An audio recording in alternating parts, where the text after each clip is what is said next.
All right, so this is a 5-10-5 drill. I really didn't measure it out. It's supposed to be 5 yards to either cone from the center. You're gonna run 5 yards, then 10 yards, then 5 yards. You can measure it out. It doesn't always have to necessarily be perfect. Obviously, if you're training for something more specific like a combine, then you want the actual distance to be exact. But for just change of direction purposes, it doesn't have to be perfect. But you do need to know the technique of this because it involves a couple different steps to perform it optimally. Plus, it teaches the individual a couple different steps too, so it's good for learning and technique purposes. When you start in the center here, again, you can go left or right.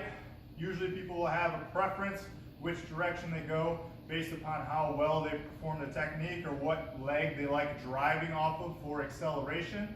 So when you do this, I'm going to go left here. The first couple steps are a crossover step.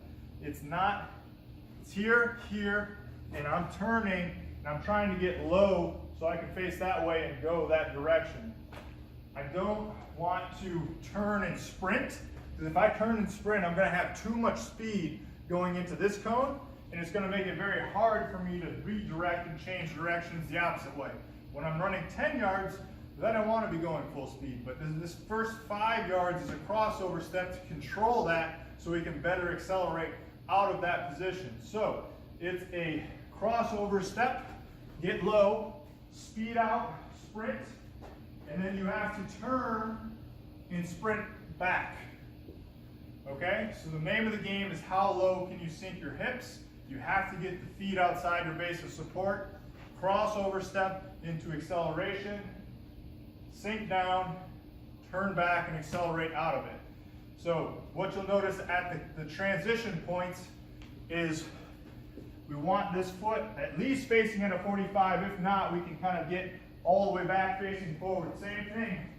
When we come down here, we want to try to get back facing this way so we can really drive and accelerate out. So here's what it looks like done a little bit more at full speed.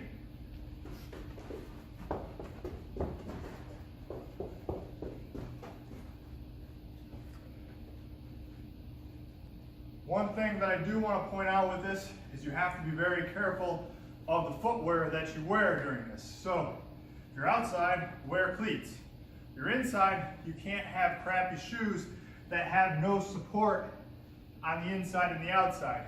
You can kind of see my shoes are okay. They're not the greatest for this, but you can see kind of in the transition points me sliding in my shoes a little bit because there's no inside-outside support on the shoe. So if we're doing this drill on a consistent basis, we have to have shoes that have rigidity on the inside and outside of the foot so we can transition in and out of those cuts better.